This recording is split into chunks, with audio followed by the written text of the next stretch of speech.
রাজধানীর অন্যতম ব্যস্ত সড়ক বিজয় সরণি।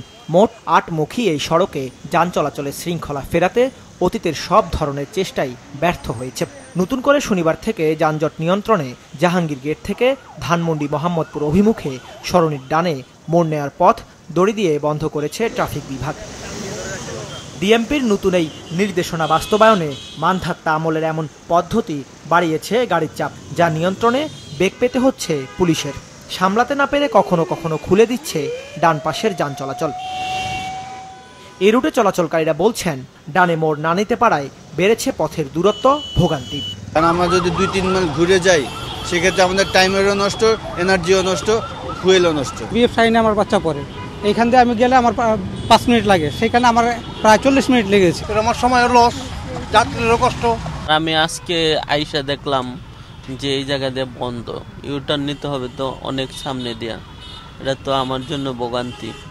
তবে ট্রাফিক বিভাগ বলছে, সাময়িক অসুবিধা হলেও দীর্ঘমেয়াদী মিলবে এর সুফল। মাননীয় প্রধান উপদেষ্টার কার্যালয়ের আগেই যদি রাইট টার্ন করে, তাহলে বিজয় সরণিতে যানবাহনের উপস্থিতি কমবে। এবং ইতিমধ্যে আমরা কিছুটা লক্ষ্য করেছি যে গাড়ির সংখ্যা কিছুটা হ্রাস পেয়েছে, যে কারণে আমরা কিছু সময় মানুষকে ওখানে কম দাঁড়িয়ে থাকতে হচ্ছে। আমাদের যেটা রেগুলার যেই ট্রাফিক মুভমেন্ট, সেইটা অবজার্ভ করলে এটা লক্ষণীয় হবে যে আমরা দক্ষিণটা একটু বেশি চালাতে পারছি। বিজয় সরণি ছাড়াও যানজট নিয়ন্ত্রণে সম্প্রতি রাজধানীর মানিক মিয়া এভিনিউ, তেজগাঁও, ধানমন্ডি সহ বেশ কয়েকটি পয়েন্টের ট্রাফিক ব্যবস্থায় আনা হয়েছে পরিবর্তন। এতে এসব রুটে কমেছে যানজট, গতি বেড়েছে গাড়ি চলাচলে।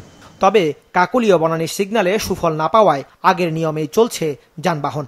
এটা হওয়াতে দেখা যাচ্ছে যে স্টপেজগুলোতে যত্র যাত্রী নামতে পারে না, সোজা এখান দিয়ে চলে যে আপনার স্মুথলি গাড়ি চলে যেতে পারতেছে। এই ক্রসিংটার উপর থেকে এখন টোটালি মনে করেন যে আগে যে পরিমাণ জ্যাম হতো, এখন অলমোস্ট 50% জ্যাম নেমে গেছে, এখন স্মুথলি গাড়ি যেতে পারে। আর গাড়িগুলো সোজা না যে এখান থেকে ঘুরে আসার ফলে হয়েছে কি একটু টাইম পাচ্ছে। আর এই রাস্তাটা অনেক বড়, তো এই কারণে এই প্ল্যানটা আমাদের জন্য খুবই ইফেক্টিভ হয়েছে আর কি।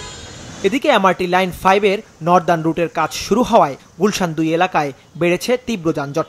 তাই এই এলাকা এড়িয়ে চলার পরামর্শ দিয়েছে Dhaka mass transit company limited, DMTCL. Daud Hasan, Maasranga সংবাদ, ঢাকা।